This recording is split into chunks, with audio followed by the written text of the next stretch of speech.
Has Sony finally made the perfect camera with the a6700? Outstanding video quality, extremely sharp photos, and a feature set that is truly incredible. All of that very well could make this the perfect camera. I'm gonna show you 8 things about the a6700 that make it a very strong offering, and we're also gonna look at some potential downfalls that could hold it back from being that perfect camera. And through all of that, you'll get my honest review of this camera after some heavy use to help you decide if this is the right camera for you. The video quality coming out of the a6700 is truly impressive. You've been looking at it this whole time, and this entire video will be using the a6700, besides maybe some B-roll actually of the camera that I'll be using, like an A7C Mark II. This camera gives us all of the codecs, frame rates, bit rates, and color depths that are coming in all of the recent Sony cameras. We're getting 4K 24, 4K 30, 4K 60, and 4K 120. And the codecs, we have XAVC-S, XAVC-HS, XAVC-SI, all of those in 422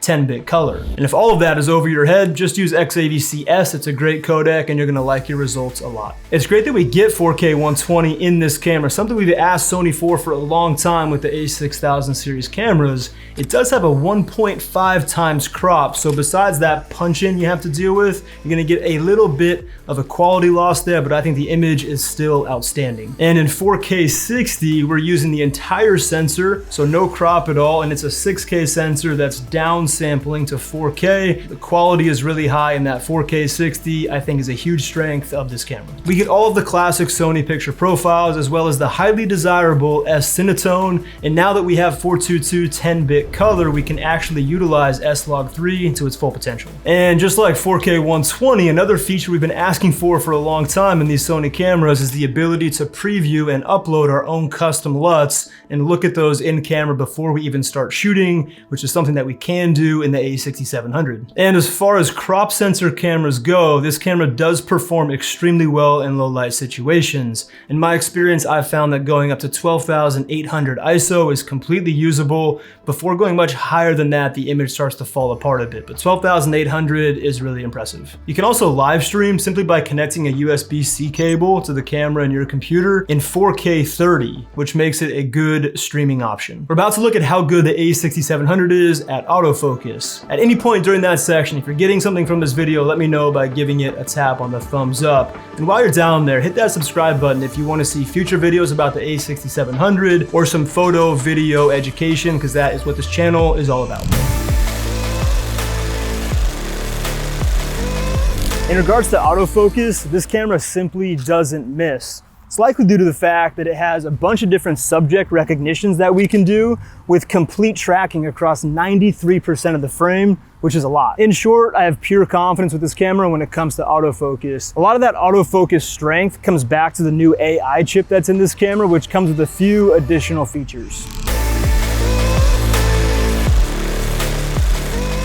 One of the biggest features that comes from that AI chip, besides that incredible autofocus, is this auto framing, which if you're a solo creator, it gives the effect and the look like somebody is filming you, which can be really valuable. And it's one of those things I didn't know I needed as a solo creator until I first had access to it in the ZV-E1. So it's nice to see that they brought this into the a6700.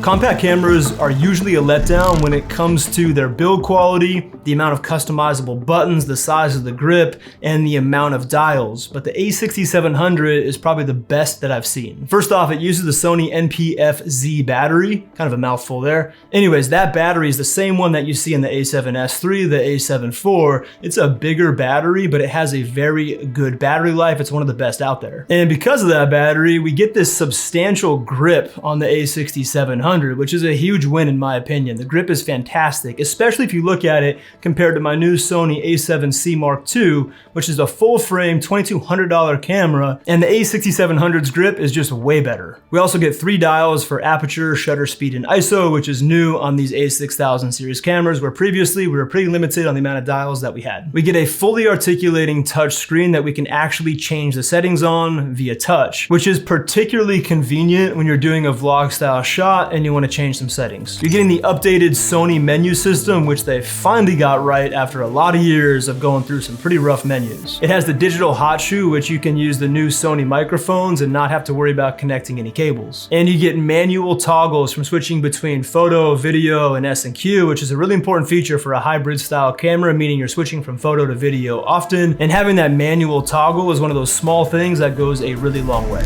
I don't know what Sony did about 6 months ago in the ZV-E1 is where I first noticed how much better their color science was, and it seems as though, at least in my experience, that same color science is carried over to the a6700. That's a big win. So if you're considering upgrading from an older a6000 series or like a ZV-E10, you're not only gonna notice the 10-bit color versus you were using 8-bit in the past, that being a huge upgrade in your color, but you're gonna notice that you're gonna like the color rendition a lot better with this new color science. And if this a6700 happens to be your first camera, you're jumping in at a good time. One of the most common questions that I get in my one-on-one coaching calls is how to make your colors look good. I found that the foundation of making your colors look good comes back to having really good exposure, which is why I put together a 2-part comprehensive free course all about exposure. Everything from shutter speed, aperture, ISO, to how to get the right exposure in camera. You can check that out, it's free. There's a link in the description. If a camera is claiming to be a hybrid camera, that means that it's good in both photo and video. We've already talked about how good the a6700 is in video. The good news is that for photos, it doesn't disappoint. You can shoot in up to 11 frames per second in compressed RAW, and I found that I get about 60 shots before I fill up the buffer, which is pretty good. And whether you're in burst or you're just taking single shots, the autofocus on this camera is sticky, it's accurate, and I have pure confidence in it. And again, it covers 93% of the frame, which is a lot. You're getting 26 megapixels for your photos, which I think is a sweet spot for a camera like this. Reminds me a lot of the A7 III, which was fantastic. The images are sharp, the files aren't too big, the color rendition is outstanding, the autofocus is on point. Yeah, it's really good for photography. Yeah, you read that right. Overheating. I have this as one of the points that make this camera a really strong offering to potentially being Sony's first perfect camera. I can't get it to overheat in 4K 24 frames a second, whether I'm in the studio or outside in about 75 degrees Fahrenheit. I've let it go and completely drained the battery for about 2 hours to see if I could get it to overheat, and it won't. And if you're in extremely hot temperatures and direct sunlight, you might get it to overheat, but in my experience, I can't get it to. I also ran it for an hour in 4K 60 until the SD card filled up. It never overheated, and I just stopped the test. Looking at Gerald Undunn's video on this camera, looks like he got about 2 hours in 4K 60 and didn't get it to overheat either. I did, however, get it to overheat in 4K at 120 frames a second in about 20 minutes of continuous shooting, but I don't really see that as a downside because 99% of us were not using the camera in 4K 120 besides a few bursts here and there of 60 seconds or 30 seconds to get a quick shot. But speaking of downsides, this is where we identify if this is Sony's first perfect camera, because we're going to talk about a few things where it might come up short. First thing is rolling shutter. If you're filming incredibly fast moving subjects or you're whipping the camera around and you want your lines to be straight, with this camera, they're gonna be warped and they're just not gonna be straight. That said, the majority of us are not gonna be noticing a thing about rolling shutter with this camera because we're not whipping it around or taking photos of Major League Baseball. The viewfinder. I personally just hate the location of the viewfinder in the a6000 series cameras, but it gets the job done and it's not a deal breaker. There's no joystick, and Sony, can we please get joysticks on every single camera? It is so important to be able to move your focus point around. I think it's the most natural way to do it. I mean, sure, there's workarounds with having a touch screen or some other ways to set your focus point, but there's nothing quite like that joystick. It's got a micro HDMI port, and micro HDMIs are the worst. They break. Just like the viewfinder, they do the job, but they're just not ideal. But if you're not using an external monitor on your camera, you're not gonna need to worry about this at all. It's got one SD card slot, and knock on desk, this isn't wood, knock on desk, I've never had an SD card fail, but if it were to fail, best case scenario, you have 2 SD cards in your camera, you're recording redundantly, that way if one of them fails, you're still safe by having the second one in there. This camera only has one. So if you're capturing once in a lifetime things like a wedding, for example, you're probably not gonna be using this camera as your main camera professionally. So is it Sony's first perfect camera for everyone? No. There's no such thing, but I think that what you get in the a6700 for $1,400 is unmatched, and it very well could be the perfect camera for you. So who's it for? Who is it the perfect camera for? This is saying a lot. I think it's the perfect camera for content creators. All the positives that we mentioned fit in perfectly for content creators, And all the downsides are really non-issues. Unless, again, you happen to be capturing once-in-a-lifetime stuff, I probably wouldn't get this camera. It's absolutely not perfect. But for the rest of us content creators out there, it probably is perfect. But none of that will matter if you don't know how to set it up to capture the best video quality possible, which is why I put together this video that's gonna go through every single cinematic function and get you set up to make great videos. I'll see you in the next one. Take care. See ya.